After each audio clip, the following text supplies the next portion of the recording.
자, 오늘 내용은 두 가지 부분을 다루게 됩니다. 첫째로 주님께서 세례를 받으시는 장면입니다. 둘째로 주님께서 유대 광야에서 마귀에게 시험 받으시는 장면입니다. 먼저 주님께서는 세례 요한으로부터 세례를 받으셨습니다. 주님께서 세례를 받고자 나아오실 때 자기의 분수를 잘 알고 있는 세례 요한은 사양했습니다. 이렇게 하지 마소서, 사양했습니다.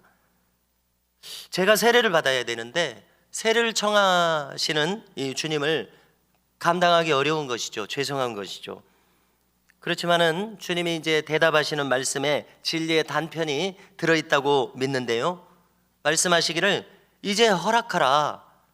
우리가 이와 같이 하여 모든 의를 이루는 것이 합당하니라, 이렇게 말씀하셨습니다. 무슨 뜻이겠습니까? 주님께서 세례를 요한으로부터 받으심으로써 그러함으로써 반드시 있어야 할 의를 성취하시겠다, 이런 뜻입니다. 자, 그래서 이것을 통해서 우리는 몇 가지를 생각해 보게 됩니다. 첫째로 주님도 세례를 받으셔야 할 만큼 완전한 인간으로서 행하셨다는 점. 둘째, 주님은 인간으로서 마땅히 모든 인간이 통과해야 할 세례의 모범을 먼저 보이셨다는 점. 셋째, 이 세례를 받으실 때 주님에게도 성령께서 임하셨다는 점, 특히 비둘기같이 임하셨다 기록했지요. 넷째, 이것을 통해서 공생애를 시작하시는 신호탄이 되었다는 점 등을 생각해 보았습니다. 주님의 사역은 어떻게 이루어졌습니까? 공생애 동안 하신 사역을 보면은 천국 복음을 전하셨습니다. 또 두루 가르치셨습니다. 대표적으로 산상수훈이 있습니다. 또 모든 인간의 약한 것을 고치시는 일을 집중하셨습니다. 그런데 이 모든 일들도 3년 동안 행하셨을 때 중요하지만은 이 모든 일들보다도 우선하는 사명은 무엇입니까? 그것은 십자가에서 모든 인간들의 대속제물로서, 죄를 속하는 대속제물로서 드려지시는 일이었습니다.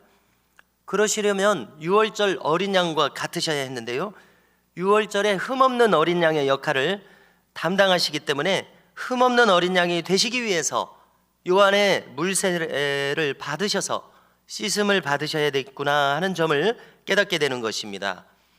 주님 자신이 깨끗한 제물이 되심으로써 하나님께서 요구하시는 의를 이루시는 것이 공의로우심이 아닙니까? 한치의 부족함도 없이 하나님은 의를 원하신다고 우리가 봐야 되지 않습니까? 그래서 예수님이 세례 받으시는 것이 필요하셨다, 이렇게 보게 됩니다. 얼마나 하나님께서 철저하게 거룩을 요구하시는지를 주님 세례 받으시는 일을 통해서 우리가 알 수 있다는 겁니다. 우리는 성경에서 주님의 행하심을 통해서 다른 거 그렇게 주목할 필요가 없다고 생각합니다. 가장 중요한 거 한 가지, 이것만 기억하면 된다고 생각을 하는데요, 그것은 십자가에서 예수님께서 처리한 것이 도대체 무엇이었느냐는 것입니다. 그것은 다름 아닌 한 가지, 우리의 죄를 처리하셨습니다. 그것을 위해서 오셨습니다. 오직 그것 한 가지만을 하셨습니다.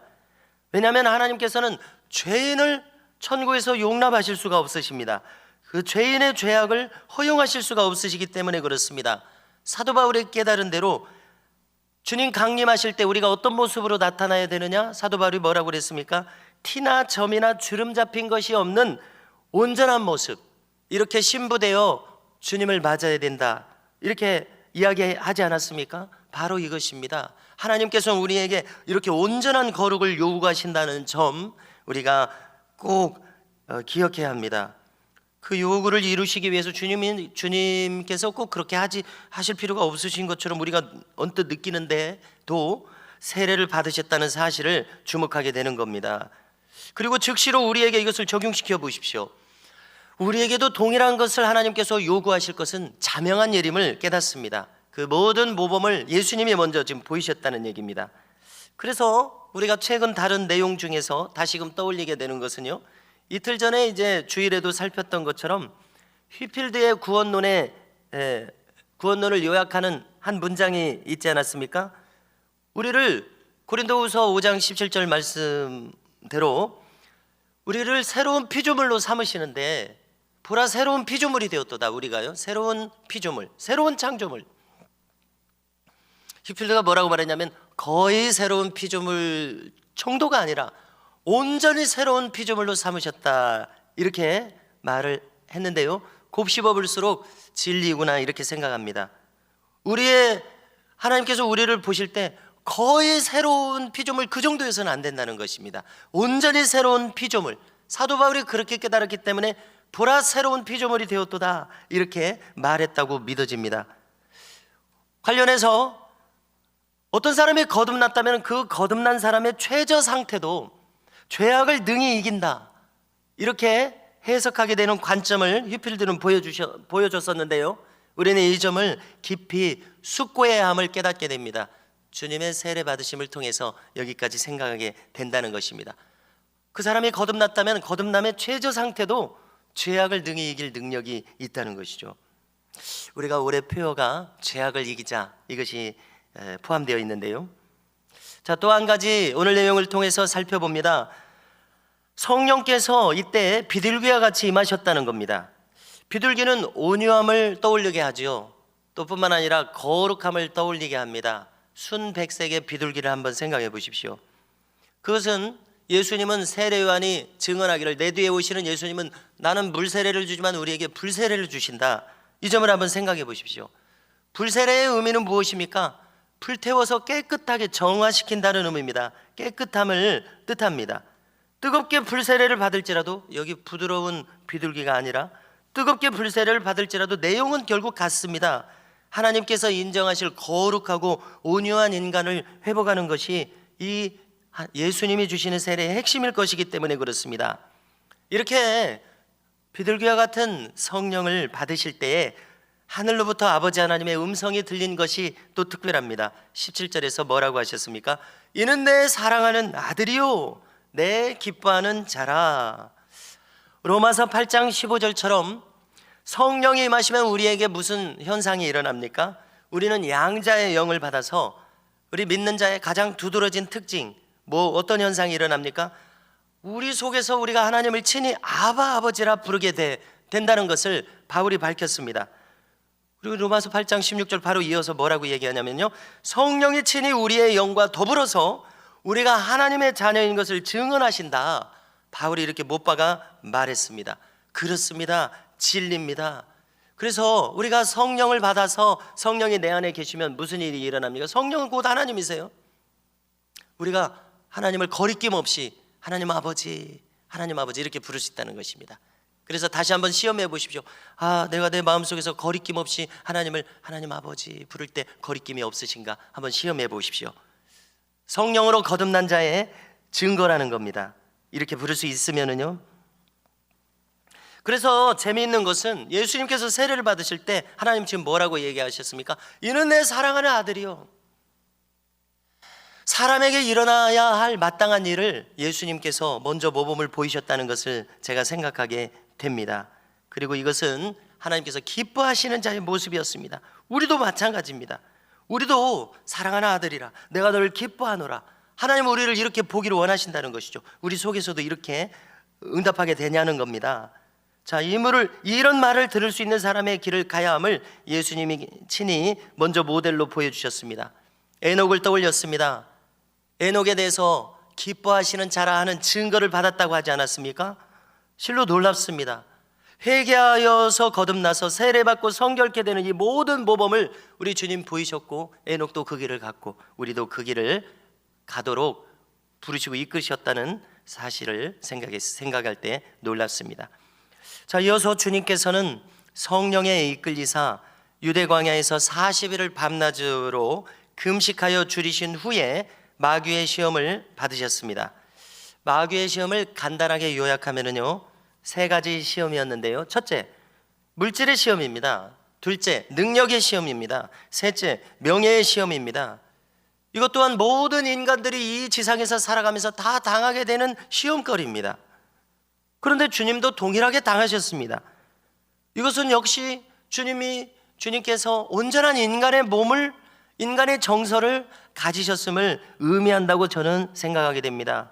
거듭거듭 주님께서는 우리 인간들이 걸어가며 승리할 길을 미리 걸으시면서 보여주셨다는 사실을 재확인하게 됩니다.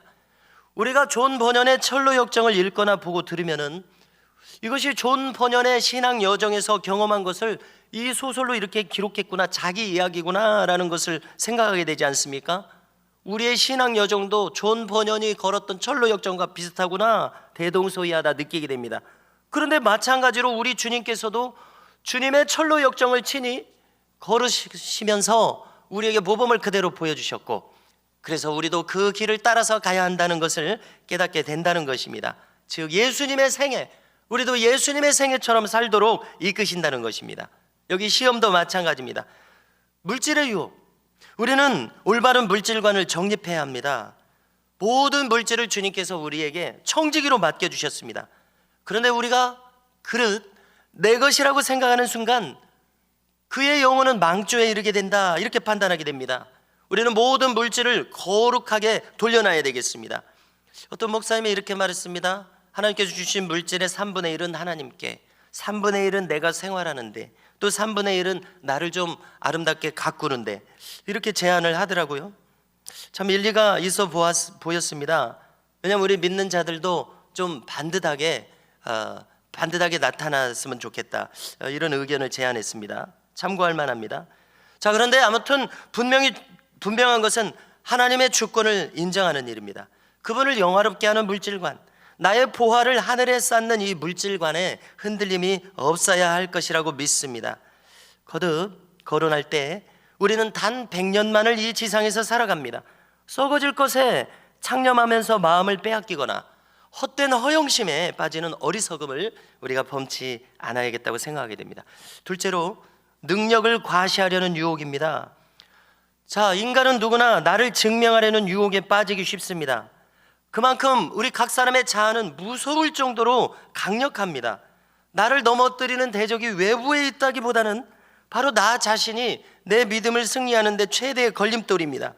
그러므로 바울은 나는 날마다 죽노라, 바로 오늘 이 새벽의 기도의 자리에서 우리가 할 일이 바로 그것입니다. 나는 날마다 죽노라. 바울이 그래야 했다면 하물며 우리이겠냐는 겁니다.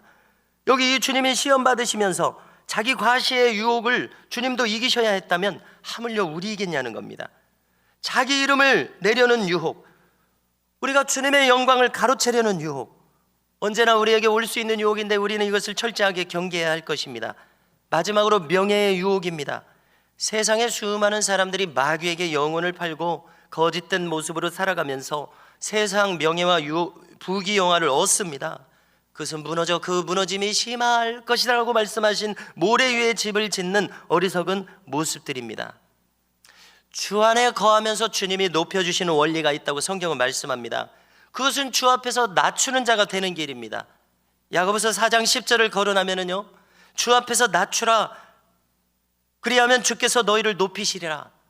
비슷하게 베드로전서 5장 6절에서도 그러므로 하나님의 능하신 손 안에서 겸손하라, 때가 되면 너희를 높이시리라.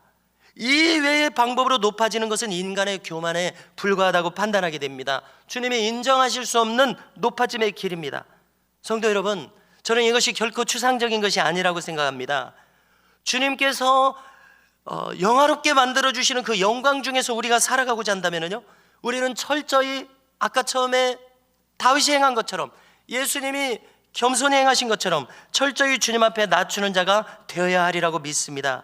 그러면 하나님께서 우리를 장중에 붙드사 기뻐하시는 대로 사용하시며 영화로운 인생이 되게 하실 것이라고 믿습니다. 이렇게 다윗의 길로, 예수님의 겸손의 길로 행할 수 있기를 소망합니다. 성도 여러분, 이처럼 우리의 생애 동안에 바른 물질관과 바른 능력관, 바른 명예관을 가져서 마귀의 유혹을 주님처럼 능히 물리치며 하나님께서 인정하실 승리의 인생이 되시기를 주님의 이름으로 축복합니다.